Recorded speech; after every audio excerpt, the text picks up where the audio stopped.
जय हिंद दोस्तों, नमस्कार। आज की हिस्ट्री की क्लास में आपका स्वागत है। उम्मीद करता हूँ आप बहुत अच्छे होंगे और अपनी तैयारी को बेहतर कर रहे होंगे। तो एक बार आप बताइए आप कैसे हैं। कमेंट के अंदर जरूर बताइएगा कि आप हैं कैसे। ठीक है, तो आज हम हिस्ट्री के अंदर पढ़ेंगे खिलजी वंश। खिलजी वंश, जो खिलजी वंश शुरू होता है 1290 से 1320। तो एक बार आप बता दीजिए कि इससे पहले जो वंश था उस वंश का कार्यकाल कब से कब तक था। तो उस वंश का कार्यकाल कब से कब तक था, कौन सा वंश था इससे पहले, वो तो हमने पढ़ा था। तो उसका वो वंश कौन सा था, वो था गौरी वंश यानी गुलाम वंश। कौन सा था, गुलाम वंश।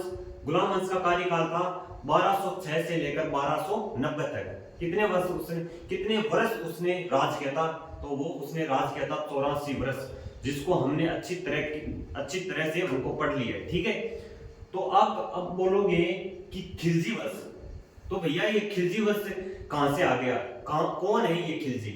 तो आपने पढ़ा होगा, यानी जो मोहम्मद गोरी था उस समय उसके दास थे। उस दास के अंदर एक था बख्तियार खिलजी। यानी दिल्ली जो, यानी गोरी था ना, मोहम्मद गोरी, ये उतारना मत, ये लिखना मत। यानी गोरी कौन था, गोरी। गोरी के समय सैनिक, यानी जो सेना में भर्ती थे उसी समय से, सेना में भर्ती थे उसी समय, सेना में कौन थे, वो थे खिलजी। खिलजी उसी समय से, यानी आज से लगभग हम 100 साल पहले जाए ना, तो उसी समय खिलजी जो है ना वो क्या थे, यानी सेना में भर्ती थे। तो वहां से आ रहे हैं यानी खिलजी। खिलजी उसी समय था। कौन था उस समय खिलजी, वो था बख्तियार खिलजी। था कि नहीं था। और जो जलालुद्दीन खिलजी है, ये बलबन के समय, ये एक जो क्या था, बलबन ने इसको क्या बना रखा था, एक, यानी बलबन के समय, यानी जो महान सरदार थे उसी सरदार के अंदर जलालुद्दीन खिलजी क्या थे, वो थे यानी एक सरदार थे। ठीक है, सरदार का यानी जो सबसे बड़ा पद होता है वही थे उस समय। जलालुद्दीन खिलजी को पद दे रखा था बलबन ने। ठीक है, यहां से चलते चलते गोरी, यानी गोरी के समय थी सेना, सेना के अंदर खिलजी वहां से यानी चले आ रहे हैं। ठीक है, तो उसके बाद में हम पढ़ेंगे यानी संस्थापक जलालुद्दीन खिलजी। यानी उसके बाद में क्या होता है कि बलबन के समय, यानी जलालुद्दीन खिलजी बलबन के समय थे। जलालुद्दीन खिलजी यानी एक चतुर व्यक्ति है। यहां से देखना कि कैसे, मतलब कि जब बलबन का राज था, बलबन शासन कर रहा था, बलबन ने, यानी जो बलबन को इतिहासकार मानते हैं कि बलबन को, यानी जो उच्च वर्ग थे और जो शक्तिशाली लोग थे वो पसंद थे, गरीब और जो निर्धन लोग थे वो बलबन को बिल्कुल पसंद नहीं थे। इसलिए इसने, जलालुद्दीन खिलजी ने एक क्या चाल चली थी कि उसने एक चाल चली कि यानी जो गरीब लोगों का समूह बनाने लगा। ठीक है, गरीब लोगों को क्या करने लगा, गरीब लोगों और जो निर्धन लोग थे, गरीब ले लाचार थे, उन लोगों का इसने क्या बनाने लगा, समूह बनाने लगा। तो लोग ज्यादातर यानी कहां जाएंगे, तो मतलब हमारे यहाँ पर संख्या सबसे ज्यादा किसकी है, सबसे ज्यादा संख्या मानी जाती है, तो सबसे ज्यादा संख्या होती है गरीब और जो यानी बेरोजगार होते हैं, उन उन लोगों की जो संख्या होती है वो सबसे ज्यादा होती है। तो इसको साथ, यानी साथ मिला जलालुद्दीन खिलजी को, क्या साथ मिला, इसको साथ मिलता है यानी जनताओं का। और एक शासक को अगर जनता का साथ मिल जाए तो उससे बेहतर शासक हो नहीं सकता। तो इसने वो मौके का यानी इंतजार किया। इसने मौके का इंतजार किया कि कब मेरा मौका आए और कब मैं इस गद्दी पर पाऊं। यानी सभी इसी समय जो राजा चलते हैं वो इसी समय ऐसे चलते हैं कैसे मेरा मौका आए और मैं गद्दी पर बैठूं। तो क्या करता है जलालुद्दीन खिलजी, जो तुगलक वंश का अंतिम शासक था केमुर्स की हत्या करके जलालुद्दीन खिलजी क्या बैठ जाता है, गद्दी पर बैठ जाता है। ठीक है, जलालुद्दीन खिलजी क्या करता है, केमुर्स था अलाउद्दीन खिलजी, जलालुद्दीन खिलजी है जो कौन सा था, तुगलक वंश का अंतिम शासक कौन था, वो था केमुर्स की हत्या करके जलालुद्दीन खिलजी क्या बैठ जाता है, गद्दी पर बैठ जाता है। तो हमने पीछे पढ़ा था केमुर्स की हत्या करके, केमुर्स कौन था, तुगलक वंश का अंतिम शासक, केमुर्स की हत्या करके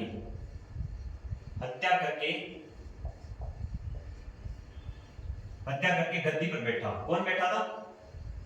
गद्दी पर बैठा। कौन? वो बैठता है जलालुद्दीन खिलजी।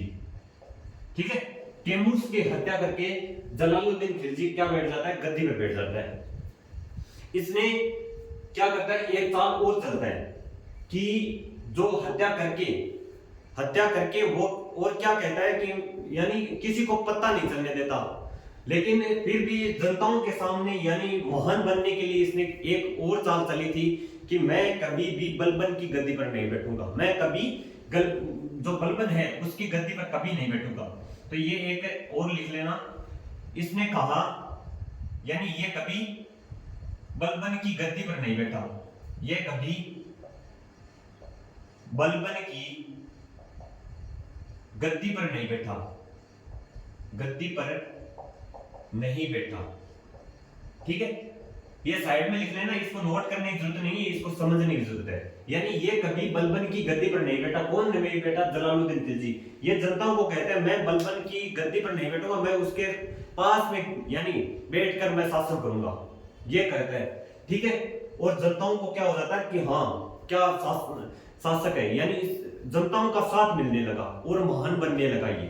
ठीक है, लेकिन ये क्या है, कभी भी मतलब ऐसे इसको कहते हैं मतलब सबसे ज्यादा उदारवादी शासक इसलिए कहता है कि कभी किसी को यानी प्रताड़ित नहीं करता। इसके साथ समय लुटेरे आते हैं, बहुत सारे लुटेरे आते हैं, लेकिन लुटेरों को क्या कर देता है? ये दान दे देता है। लुटेरों को सोना चांदी ये दे के उसको क्या भेज दिया जाता है अपने स्थान पर कि तुम जा सकते हो, यानी छोड़ देता है। और इसी के समय क्या हुआ था?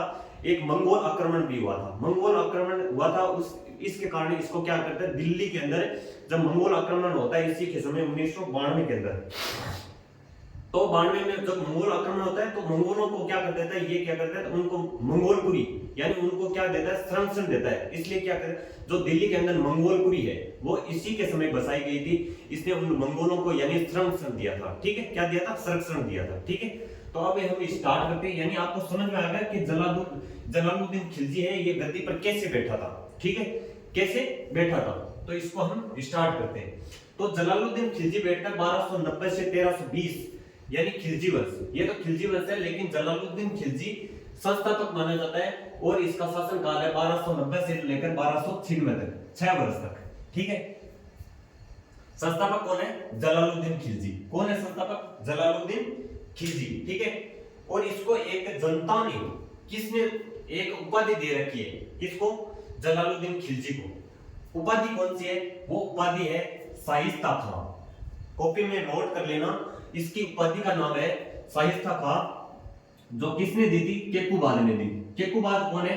एक तुगलक वंश है। आपको पीछे पढ़ा था, अगर आपने क्लास से कंटिन्यू किए तो आपको जरूर पता होगा केकुबाद है कौन। ठीक है, केकुबाद कौन है? एक तुगलक वंश है। ठीक है, तुगलक वंश है, तो तुगलक वंश का एक शासक है। ठीक है, केकुबाद सल्तनत काल का सबसे बुजुर्ग शासक माना जाता है, कहा जाता है। ठीक है, कहा जाता है क्या? सल्तनत काल का सबसे बुजुर्ग शासक कौन था?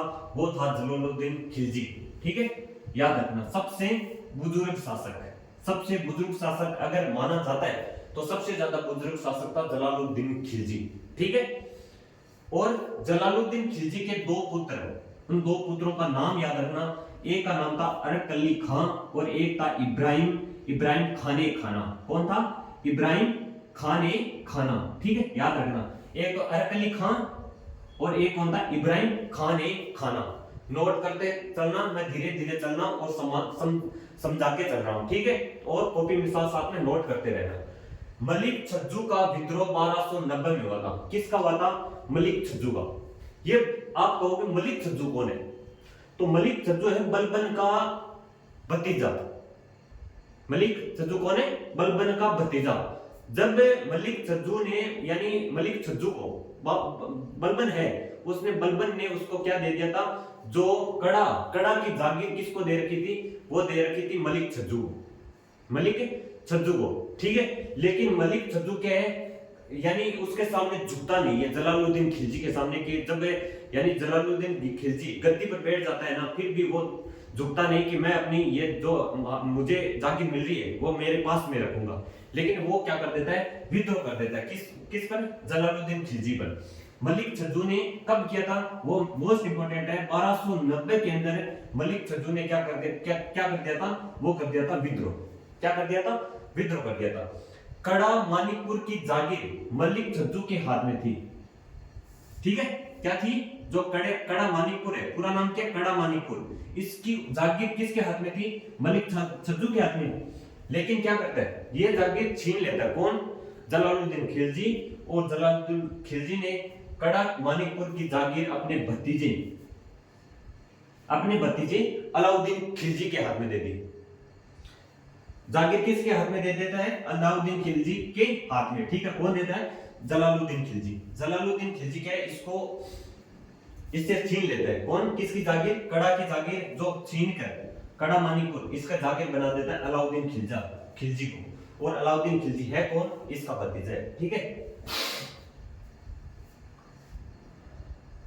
अब आगे मलिक छज्जू को, लेकिन इसको दंडित नहीं किया जाता, न इसको मारा जाता है, लेकिन इसको यानी इतना तभी तो माना जाता है कि ये जो जलालुद्दीन खिलजी है ये उदारवादी क्यों है, क्योंकि ये किसी को आसानी से न तो उसको मारता है, न उसको पीटता है, न उसको प्रताड़ित करता है। ठीक है, प्रताड़ित करता है, लेकिन इसको क्या करता है, मलिक छज्जू को अपने पुत्र अरकली खान को, जो अरकली खान है, इसको क्या बना देता, मुल्तान का गवर्नर बना रखा है। मुल्तान का गवर्नर इस समय होता है अरकली खान, यानी किसका पुत्र है, ये मलिक इसका जलालुद्दीन खिलजी का। ठीक है, इसके संरक्षण में इसको छोड़ देते हैं। ठीक है, कि तुम जाओ और जो हमारा बेटा है अरकली खान उसके संरक्षण में छोड़ देते हैं इसको। ठीक है, ये ध्यान में रखना, मलिक छज्जू को अपने पुत्र अरकली खान जो मुल्तान का गवर्नर है उसके संरक्षण में उसको छोड़ देता है, मारता नहीं है, ना उसको पीटता है, लेकिन इसको क्या छोड़ देता है, यानी उसके संरक्षण में छोड़ देता है, यानी उसको मौका देता है। ठीक है, इसके समय मैंने बताया था 1292 में क्या हुआ था, मंगोल आक्रमण हुआ था। क्या हुआ था, मंगोल आक्रमण। यह कब हुआ था, 1290 में। ठीक है, 1290 में हुआ था। और इनको क्या करता है, फिर इनको कहता है कि तुम अरे इतना लड़ झगड़ क्यों रहे हो। जलालुद्दीन खिलजी क्या कहते हैं कि तुम इतना लड़ झगड़ क्यों रहे हो, तुम्हें क्या चाहिए। तो उसने क्या किया था, तुम लड़ो मत, तुम यहाँ आ जाओ और तुम्हें बसने के लिए मैं जगह देता हूँ। तो दिल्ली के अंदर इसको इस कारण इसने क्या बसाया था, मंगोलपुरी बसाया। मंगोलपुरी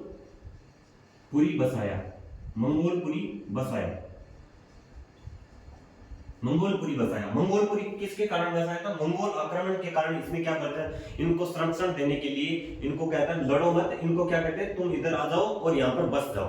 तो इनको जगह दे देता है और वहां पर क्या बसा देता है, मंगोलपुरी बसा देता है। ठीक है, तो क्या होता है कि जनता क्या सोचती है, ये कैसा शासक है कि किसी को छोड़ देता है, किसी को न मारता है, जो आक्रमण होता है उनको क्या करता है, और जो इनको जगह दे रहा है, और जो चोर आते हैं, लुटेरे आते हैं, उनको सोना चांदी देकर उनको छोड़ देता है।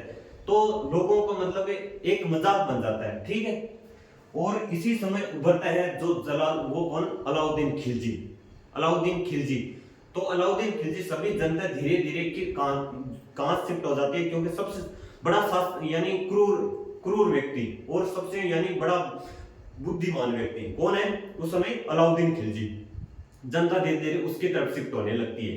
ठीक है, फिर आता है सीडी मोली का, जो सीडी मोला है, सिर्फ एक अपवाद, एक इस पर कलंक लगता है सीडी मोला की, और इसने कोई हत्या न कोई अपराध, कोई ऐसी काम नहीं किया। ठीक है, इसने एक व्यक्ति था सीडी मोला की इसने हत्या करवाई थी। तो आप कहोगे सीडी मोला की हत्या क्यों करवाई, तो दरअसल ऐसा होता है कि लोग इसको यानी क्या कहता है कि तुम्हारे जो ये व्यक्ति है ना सीडी मोला, ये क्या है, एक इसका कोई सरदार है, किसका, जलालुद्दीन खिलजी का। और लोग इसको, जनता लोग कहते हैं कि ये बड़ा यानी इतना आंदोलन करके किसी कहां से मतलब तुम्हारी तरफ है, तुम्हें एक दिन ये क्या कर देगा, तुझे मार देगा। यानी जनता क्या करती है, भिड़काती है इसको। यानी क्या करता है, ये उभर रहा था बाजार के अंदर, मतलब ऐसा होता है कि बाजार से जो भी धन आता है और उसको न तो तुम्हें इसका कोई टैक्स देता है, न कुछ और देता है, कुछ भी यानी न तो तुम्हें वो कोई सोना चांदी जो लूट कर लाते हैं ये जो सीडी मोला न तुम्हें देता है, लेकिन एक दिन तुझे ये मार देगा। तो इसने क्या कर दिया था, और ये क्या कर लेगा, गद्दी जो गद्दी है वो गद्दी के लिए तुझे मार देगा, तो इसलिए क्या कर देता है, जो जलालुद्दीन खिलजी है इसकी हत्या करवा देता है। ठीक है, आगे आता है जलालुद्दीन खिलजी के दरबारी कवि। कौन? जलालुद्दीन खिलजी के दरबारी कवि वो है, एक तो है हसन देहलवी और एक है अमीर खुसरो। ठीक है, दो दरबारी कवि का नाम याद रखना, हसन देहलवी और अमीर खुसरो। तो अमीर खुसरो के बारे में अगर पढ़े तो अमीर खुसरो का वास्तविक नाम है अबुल हसन। क्या नाम है? वास्तविक नाम अबुल हसन। ठीक है, और अमीर खुसरो का जन्म हुआ था पटियाली, पटियाला मत कर देना, जो पटियाला कहां पर है वो मत कर देना, और जन्म हुआ था पटियाली यूपी के अंदर। पटियाली कहां पर पड़ता है? यूपी के अंदर। ठीक है, और गुरु का नाम था निजामुद्दीन औलिया। गुरु का नाम क्या था? निजामुद्दीन औलिया। किसके गुरु? अमीर खुसरो के गुरु। ठीक है, और अमीर खुसरो की पुस्तकें कौन सी है, तो पुस्तकें के बारे में पढ़ लो। किरान उस सादेन, एक है खजाइन उल फुतूह, एक है खलीका ए बारी, और एक है लैला मजनू, एक है नूर सिपियर, एक है तुगलकनामा। ठीक है, ये इनकी पुस्तकें हैं, मोस्ट इंपोर्टेंट पुस्तकें जो पूछी जाती है। ठीक है, किरान उस सादेन, खजाइन उल फुतूह और खलीका ए बारी, एक लैला मजनू, एक नूर सिपियर, एक है तुगलकनामा। ठीक है, इतना कंप्लीट नहीं हुआ, हम आगे और पढ़ेंगे अमीर खुसरो के बारे में। ठीक है, इतना एक बार हम इनका रिवीजन करते हैं बढ़िया तरीके से। ठीक है, संस्थापक कौन है? जलालुद्दीन खिलजी। 1290 से 1296 इसका शासनकाल है, याद रखना, क्योंकि 1290 से 1320 तक जलालुद्दीन खिलजी पूरा, मतलब है जो खिलजी वंश है उसके अंदर जलालुद्दीन खिलजी सिर्फ कितना शासन करता है? सिर्फ मात्र 6 वर्ष, और लगभग 20 साल शासन कौन करता है? 1296 से लेकर 1316 तक शासन करेगा जलालुद्दीन खिलजी। लगभग 20 साल, इसके अंदर 30 सालों में से 20 साल शासन अकेला करता है अलाउद्दीन खिलजी। उसके बारे में हम आगे बढ़ेंगे। उपाधि है शाइस्ता खान, किसने दी थी? केकू बाद में दी। मोस्ट इंपोर्टेंट बन जाता है, यानी बड़ा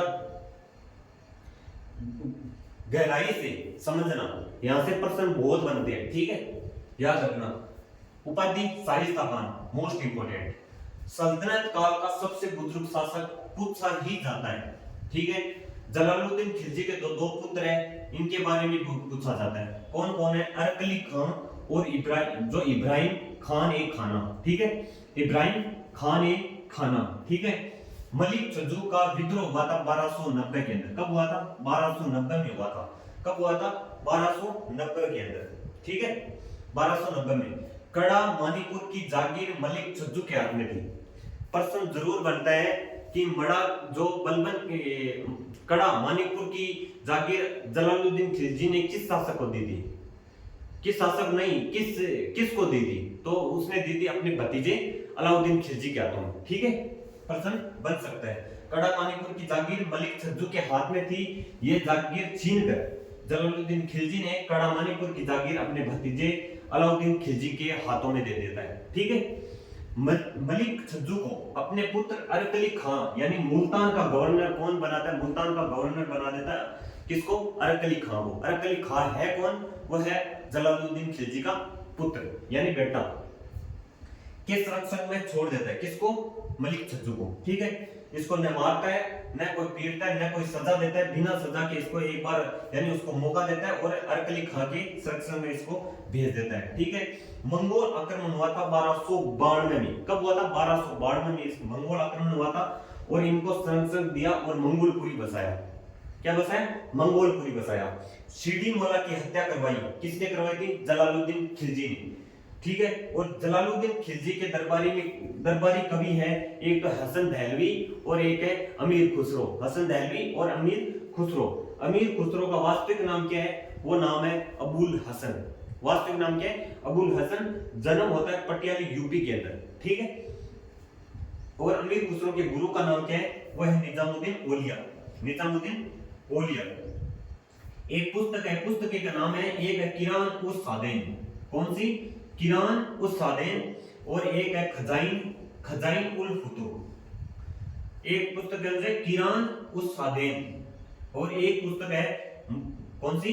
खजाइन उल फुतूह। एक है खलीक ए बारी, खलीक ए बारी। और 94 पुस्तक है लैला मजनू। कौन सी? लैला मजनू। एक है नूर सिपियर। कौन सी? नूर सिपियर, नूर सिपियर। एक है तुगलकनामा। ठीक है, ये इसकी 6 पुस्तकें हैं। और भी पुस्तकें हैं, लेकिन मोस्ट इंपोर्टेंट अगर पुस्तकें हैं तो वो है 6 पुस्तकें, जो कौन सी? किरान उल सादेन, खजाइन उल फुतूर और मलिक खलीक ए बारी और लैला मजनू। खजाइन उल फुतूर के अंदर किसका वर्णन है? वो है अलाउद्दीन खिलजी।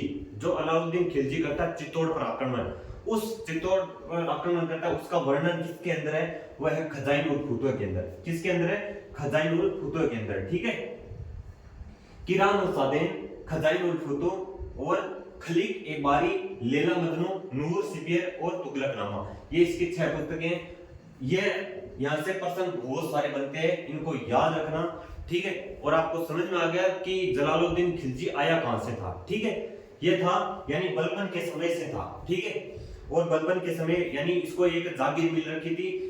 कहां की? इसको जागीर मिल रखी थी, यानी जो कोई स्थान पड़ता है, मैं शायद वो स्थान भूल गया, उसकी जागीर मिल रखी थी जलालुद्दीन खिलजी को। और वहीं पर क्या कर रहा था? अपना जो पद है उस पद को संभाल रखा था। वहीं से उसकी शुरुआत होती है, क्योंकि इसको बनना था शासक, इसलिए क्या करता है वहीं पर है, यानी जो गरीब लोग हैं उनका यानी देखभाल करता है, उनको एक समूह बनाता है। ठीक है, और उस मौके की इंतजार करता है कि वह कब यानी दिल्ली का गद्दी पर बैठेगा। ठीक है, उसके बाद में ये जर्नी इसकी स्टार्ट होती है। लास्ट शासक होता है तैमूर, उसकी हत्या कर देता है। उसकी हत्या करने के बाद में ये उसकी गद्दी पर बैठ जाता है। ठीक है, तो इसके बाद में आगे हम चलते हैं अमीर खुसरो के बारे में और पढ़ते हैं। ठीक है,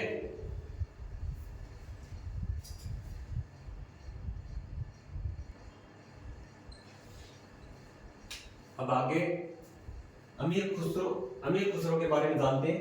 अमीर खुसरो ने 7 सुल्तानों का दरबार देखा था। कितने सुल्तानों का दरबार देखा था? अमीर खुसरो ने 7 सुल्तानों का दरबार देखा था। यानी उससे पहले तुगलक जो वंश था, तुगलक वंश का यानी कई राजाओं का उसने कई शासकों का क्या उसने यानी दरबार देखा। उसके बाद में अलाउद्दीन खिलजी यानी जलालुद्दीन खिलजी के बाद में अलाउद्दीन खिलजी, और अलाउद्दीन खिलजी के बाद में इसने क्या देखा यानी कई 7 सुल्तानों का इसने क्या देखा था? दरबार देखा था। ठीक है, अमीर खुसरो यानी कई छोटे छोटे, यानी इतना नहीं कि कोई शासक किसी ने बड़ा किया, यानी इससे पहले केमूर था, केकुबा था, सिर्फ यानी मात्र कई ने 8 महीने, किसी ने 7 महीने, किसी ने 1 वर्ष, इस तरह करके इसने क्या दिया? कम से कम कितने? लगभग यानी 7 सुल्तानों का इस तरह इसने क्या दिया देखा था? दरबार देखा था। ठीक है, 7 सुल्तानों का। अमीर खुसरो को तबला, सितार और संगीत का जनक माना जाता है। अब ये प्रश्न पूछा भी गया है, यानी अमीर खुसरो को निम्न में से यानी दे दिया था, यानी किसका जनक माना जाता है? तो प्रश्न आया था तबला का, यानी तबला का इसको जनक माना जाता है। तो अमीर खुसरो तबला, सितार और संगीत का जनक माना जाता है। अमीर खुसरो को तोता ए हिंद कहते हैं। तोता ए हिंद कहते हैं, यानी भारत का तोता। भारत का तोता किसे कहते हैं? अमीर खुसरो को भारत का तोता। अमीर खुसरो को तोता ए हिंद कहते हैं। ठीक है, आगे खड़ी बोली हिंदवी का प्रयोग किसके द्वारा किया गया था? वो किया गया था हमारे यहाँ अमीर खुसरो के द्वारा। यानी ये कोई नामात्र का व्यक्ति नहीं है, न कोई साधारण व्यक्ति है। अमीर खुसरो ने भारत को बहुत कुछ दिया है। ठीक है, यानी अमीर खुसरो ने भारत को बहुत कुछ दिया है। ठीक है, आगे खड़ी बोली हिंदवी का प्रयोग अमीर खुसरो द्वारा किया गया था। वर्ष 1996 में जलालुद्दीन खिलजी की हत्या अलाउद्दीन खिलजी ने कर दी, यानी अपने ही चाचा की हत्या अलाउद्दीन खिलजी कर देता है अपने, यानी ये कौन है? भतीजा है किसका? जलालुद्दीन खिलजी का। अलाउद्दीन खिलजी क्या करता है? अपने यानी चाचा की हत्या किसकी कर देता है? यानी हत्या कर देता है 1996 के अंदर। क्योंकि जलालुद्दीन खिलजी नहीं, अलाउद्दीन खिलजी के जो पिताजी थे, यानी इसके जब जन्म हुआ था अलाउद्दीन खिलजी का, यानी उसके बाद कुछ समय बाद में उसके पिताजी की मृत्यु हो गई थी। उसका लालन पालन जो किए है वो किया जलालुद्दीन खिलजी के। जनताओं के द्वारा माना तो जाता है कि जलालुद्दीन खिलजी को क्या करना है, इसकी हत्या नहीं करनी चाहिए थी। लेकिन इससे पहले 1996 से पहले यानी कुछ या एक जो इससे पहले हुआ था, क्या हुआ था, यानी इसने देवगिरी पर आक्रमण किया था। यहाँ पर लिखो, थोड़ा समझो, यानी इसने किया था देवगिरी, इसकी मृत्यु से पहले हम थोड़ा चले तो देवगिरी कहां पर पड़ती है, देवगिरी पड़ती है महाराष्ट्र के अंदर। कहां पर पड़ता है, महाराष्ट्र के अंदर देवगिरी पड़ती है। महाराष्ट्र के अंदर शासक कौन है, यहाँ पर शासक है रामचंद्र देव। कौन है शासक, रामचंद्र देव यहाँ पर शासक है। देवगिरी के शासक कौन है, वो है रामचंद्र देव। शासक कौन है, रामचंद्र देव। यहाँ पर क्या होता है, ये यहाँ पर करने जाता है, यानी आक्रमण कर देता है, देवगिरी पर आक्रमण। लिखो, देवगिरी, देवगिरी पर आक्रमण।